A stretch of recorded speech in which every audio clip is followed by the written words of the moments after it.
Hello, World Wide Web. I'm Decker Shado. Why'd it come from over there? Yeah. I'm Decker Shado, the internet personality with the best hair. Now, filmmakers come in all kinds, and it's obvious to anyone who's veered off of the mainstream that the further from Hollywood you get, the stranger films tend to be. But that's not necessarily a bad thing. I, for one, applaud individualism and admire a unique approach, or perspective to the classic tales we've seen 100 times over, or, God forbid, a completely new story to entice us. But Hollywood doesn't keep its name big by showcasing wild, unique films. Like the video game industry's current obsession with first-person shooters, Hollywood knows what genres, stories, and perspectives its audience will pay to see, and that's exactly what it delivers. After all, a movie is a big, expensive project and absolutely must do very well just to pay for production costs, and people tend to veer towards what is familiar to them. However, like anything in this world, there are exceptions to the rule, both in cookie-cutter films that do very poorly, and in films from quasi-underground writers that somehow manage to break into the mainstream. Take Victor Salva, for example, having written and directed more than 20 films before graduating high school, but his own actions prevented him from being freely accepted in the mainstream. Specifically, molestation. Yeah, I don't need to go into any more detail there. He did serve jail time for that one. However, after this episode, he did manage to make a few movies that did well enough, being noted by critics as provocative and unique, that even Hollywood stood up and took notice. One of his most famous works was Jeepers Creepers. Released in 2001, the slowly paced B-movie style horror was certainly a familiar setup, but was nothing like anything else released that year in theaters. You've got your young protagonists, your setting with nobody around to help, your dark, frightening antagonist, and a relatively high body count. And, like Jeepers Creepers takes advantage of an instinctual fear present in all of us. Namely, the fear of 1930s music.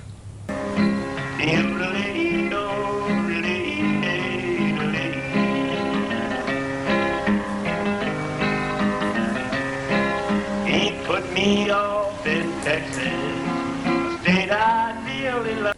But it's not the ingredients, but how you prepare them that make the meal a masterpiece. So let's grab a snack and see what it's got for us.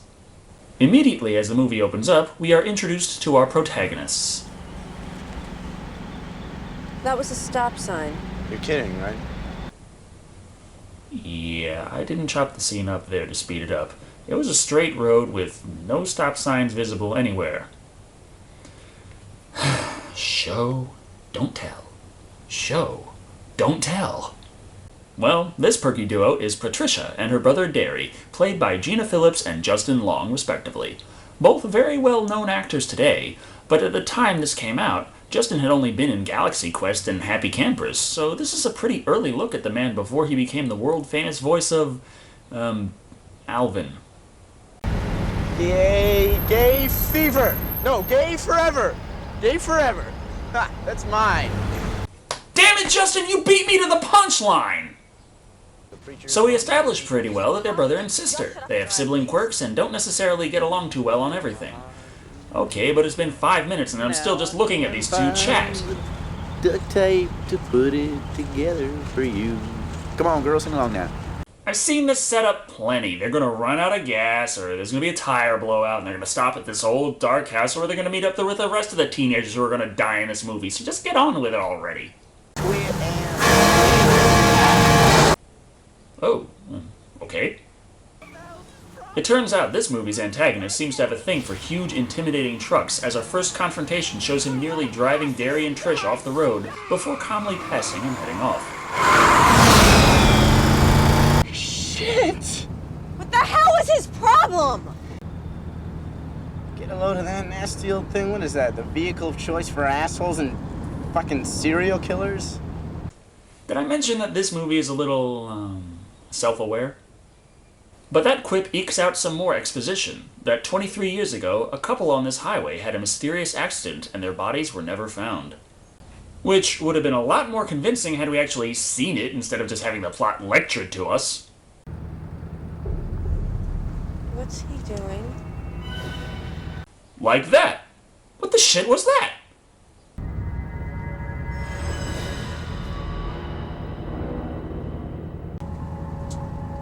Just get us out of here. All right. Grab my cell phone. Where? It's in your gym bag. But before they can dial for help, the truck is back on their tail. So evidently, the sin in this horror movie that earns you death is rubbernecking. Sounds fair to me. He rear-ends them several times, but he kinda has to. I mean, the bumper keeps fixing itself between shots. Derry drives the car off the road to escape, and somehow that works. You see, he was just trying to show you how important it is to keep your eyes on the road. After they collect their bearings, Derry says that the people down in the pipe might still be alive and they should go back and help them. Trish is the voice of self-preservation, but he pesters her until she gives in. That's it. Is this your idea of a little adventure or something? Okay. What if it was you back there? Siblings. So, they return to the house, and it already looks bad for them as it appears that God is giving them the bird. Investigating the pipe, Derry is convinced he heard someone from down there.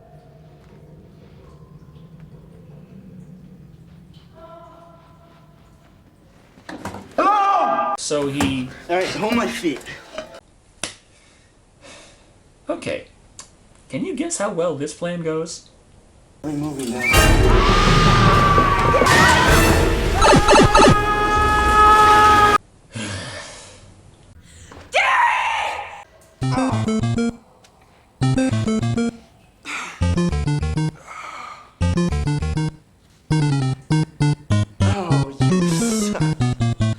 Patching himself up, he investigates and discovers that, indeed, one of the bodies that was chucked down here was still alive.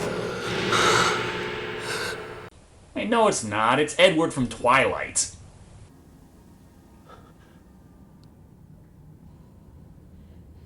Ah. Best scene ever. But evidently, his death was brought about by missing several important pieces of hardware. Investigating further, Derry discovers a peculiarly carved table with sewing equipment on it. Wait, the big guy's a seamstress? But more importantly, his shoelaces are untied. So we've got to fix that.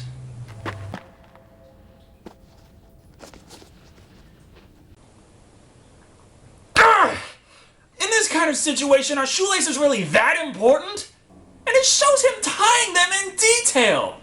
You know something bad is going to happen! A couple drops of water clue him into looking up.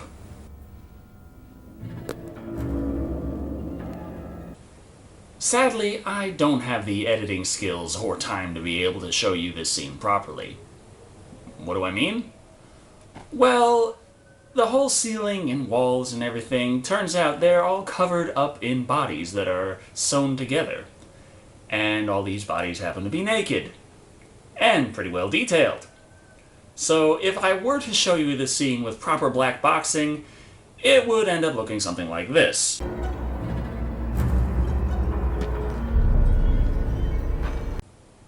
Can't really work with that too well. But hey, on his way up back through the church, he does run into a pair that I can properly censor and you can understand what they look like. They look like porcelain dolls. Well, that just became a lot less scary. Or more scary. More scary. Less scary. Well, these two happen to be the two who were killed 23 years ago, so... I don't know.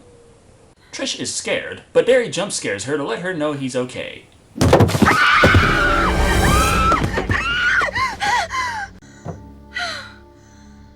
Or he's turned into a zombie. Continuing on, Trish can't get Derry to speak up, but is low on gas, so finds a rest stop. By the time they get in there, though, Derry is talking again, and they decide to call the police. Excuse me. I need you to please call the police. The police? We need help now. Before they get a chance to, though, the phone rings. Yeah, hello. Have you seen the cats yet? Yes, I have! We can run up a wall, we can swing through the trees. I find it highly overrated. I don't know what the hell you're talking about. I don't know if it's a demon or a devil. Well, those two are practically synonyms. Oh, hold on. I need you to listen to this. Fuck you, lady.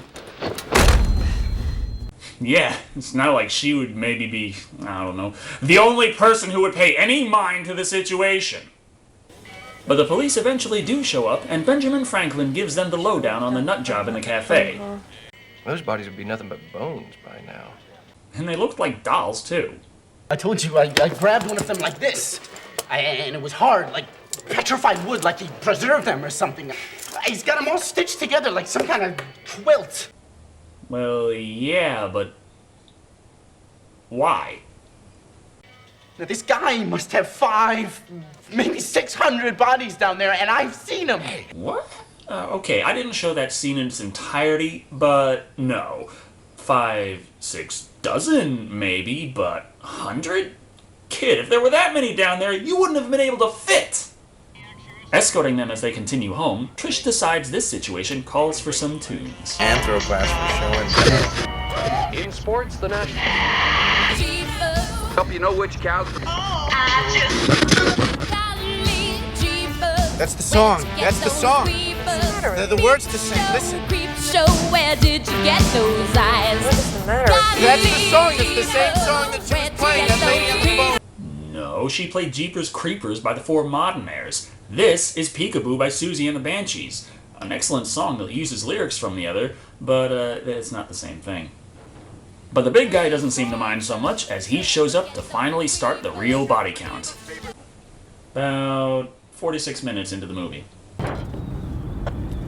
Hold on, Central. The sky is falling. Geez, this movie's from 2001. Doesn't Victor know we don't have those kinds of attention spans anymore? Our antagonist cuts to the chase and takes the police out in but a couple of seconds, even chucking the head at the kids, which scares them into stopping the car. What? Okay, I can accept a remix of a 1938 jazz tune summoning a demonic killing machine wielding an axe, but if heads start flying at my car, I'm gonna keep driving. And not only that, they get out to investigate. After realizing that the big baddie was resting his bum on the seat, they hurry back to the car, but don't drive off just yet? Why? Yeah, it's scary. That's why you should drive away. If you are in enough control to get back to the car, you have enough control to put your foot down on the gas pedal. But honestly, I love the billboard in the background. Meaty. They finally figure out that they should get the fuck out of there while the big guy loads the bodies up in the trunk. Now, that's what I like to see.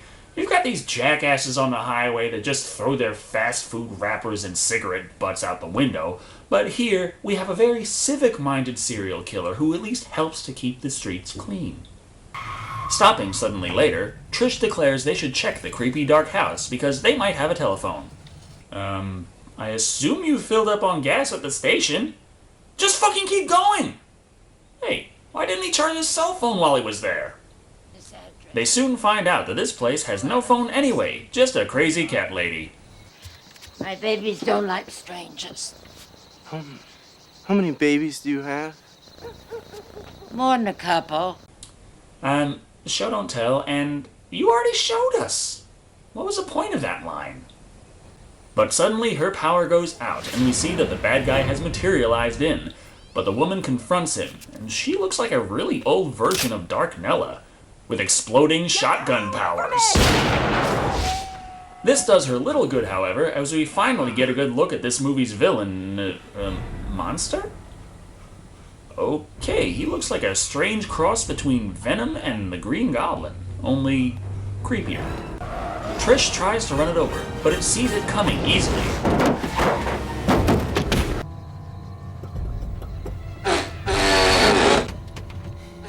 What are you doing? What the hell are you doing? Come on, you son of a bitch. And despite still accelerating while he's pretty far away, manages to catch him off guard and hit him. And hit him again. And again. And... Enough! Now, while it's been pretty beat up, it still has enough oomph left in it to...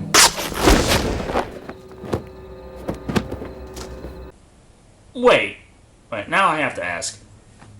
Why the fuck does it need a car? They finally make it to a police station, and while they are there, Aunt Jemima shows up to... Trisha?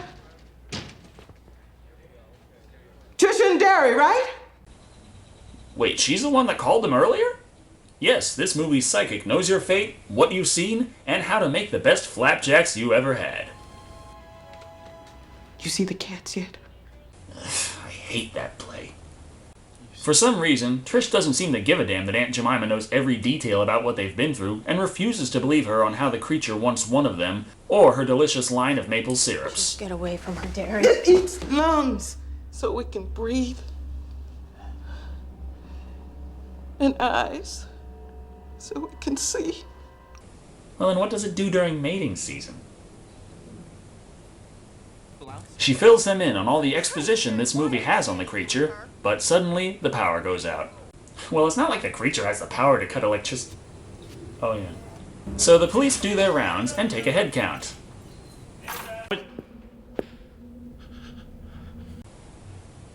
What the hell were those two just doing? But in the next cell over, we get the most disgusting, horrifying image anywhere in this entire movie. Its zipper is showing. A firefight ensues, and it would appear that while a car can do an awful lot of damage to the thing, bullets apparently do nothing at all. The police in these movies seriously have to stop letting their armories be sponsored by Nerf. The kids can't get out from the locked door for some strange reason, and Aunt Jemima loses her cool. I thought if you knew what I saw, maybe you could change it. Why the hell do you think I'm here? You know who it wants? Who hears Jeepers Creepers while screaming in the dark?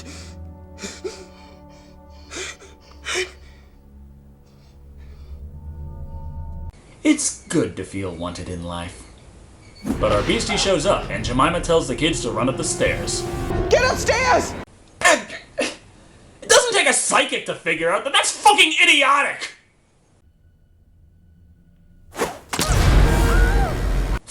Of course, it would go for the black one first. Racist.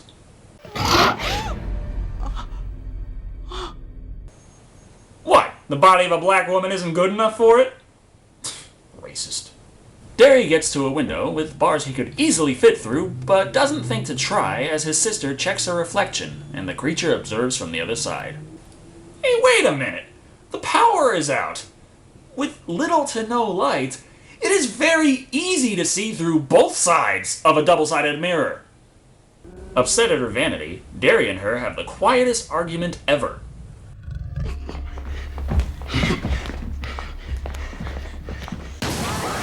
The creature then decides to bust through and upset the situation, grabbing the two of them and deciding who smells better.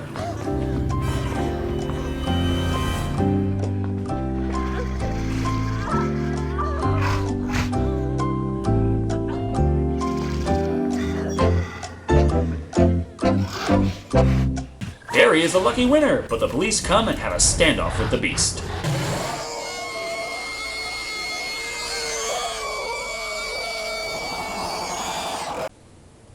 Okay, what the fuck did it eat so it could do that? Take me. You don't want him. You don't want him. Whatever you want, you can take it from me. Oh, I see. He's gonna want her instead of him, so he's gonna just toss him aside, and then at that point the police are gonna open fire, and he'll be gone, and we'll get our happy ending. Oh, well, they'll probably quickly pursue and then end up having that final standoff, the climactic battle kind of thing, and save Derry and... Got to put my cheetahs on.